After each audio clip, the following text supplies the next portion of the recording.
Hey everyone, I'm Faith. Even though around a third of us suffer from some form of insomnia, there's still no established cause. Insomnia is both a physical and psychological issue with no one-size-fits-all solution. Fortunately, there have been recent advances in sleep research as we find new ways to treat insomnia. Of course, medication has been one of the most common courses of treatment for insomnia. Historically, getting a prescription like Ambien and Lunesta were considered the first line of defense. But those medications really only address the symptoms of insomnia. What they don't solve for is the underlying causes, and they can even prolong sleep issues. Almost every sleep prescription out there, pharmacotherapy prescription, they have some impact on the sleep architecture. Several of them will lower the fractions of deep sleep and REM sleep, and do some, have some impact on the sleep architectures that may hinder some physiology. In other words, you might get some sleep, but it's not going to be quality sleep. And you may not be able to get to the kind of deep and REM sleep that your body needs to truly repair and restore itself. It's a bit like eating processed food. While it may provide the calories your body needs in the moment, it's not going to give you the nutrients you need for stable, long-lasting health. Fortunately, today, medication isn't the only solution. Many doctors are now recommending patients first try CBT-I, or cognitive behavioral therapy for insomnia.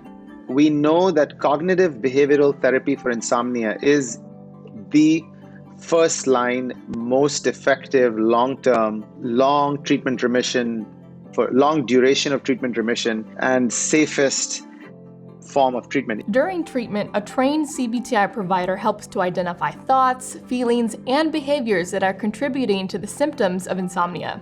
CBT-I is short, structured, and combines a number of different approaches. For example, one common approach is called cognitive restructuring. This involves analyzing your thoughts so you don't create stress-inducing feedback loops. For example, after a restless night, you may think, "I didn't sleep at all last night," which is only going to make you stressed and anxious about your sleep. Instead, cognitive restructuring will train you to think, "I probably got more sleep than I realize," which will better help ease your mind. Another approach is called sleep restriction. People with insomnia often spend too much time lying in bed awake.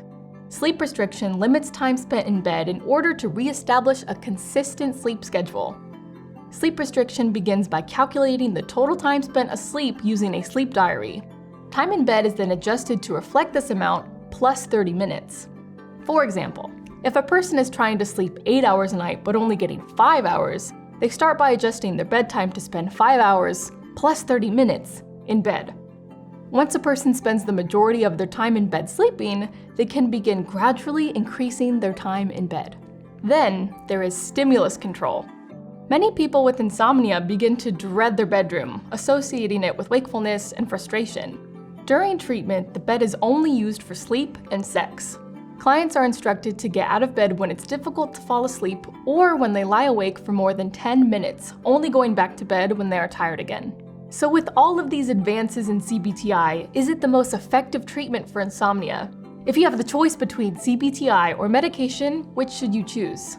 Well, the answer is both. Combining a therapy, pharmacotherapy with cognitive therapy, and then withdrawing the pharmacotherapy 6 months, 8 months down the road actually shows a quicker onset of resolution and maintenance of resolution long term. The exciting thing is, research shows that through combining medication and CBT-I under doctor's supervision, up to 80% of patients found improvement in their insomnia symptoms. Insomnia is one of the most common sleep ailments or sleep problems that people experience, and it has a wide-ranging impact onto every aspect of an individual's life. My humble plea to all of them is take your sleep seriously, and you can never be faulted for overreacting to your sleep problem and bringing it up to your primary care. No primary care ever will mind that you brought this up to them. Me being a clinician, when people say, "Hey, I don't sleep well," I said, "Tell me about it." Enough clinicians are not asking this question. And therefore the people should. Insomnia can be a frustrating experience. A lack of sleep can take a serious toll on your body, your mind, and your relationships. But there is hope. There is a path to gaining freedom. If you think you struggle with insomnia, reach out to a physician right away. The sooner, the better.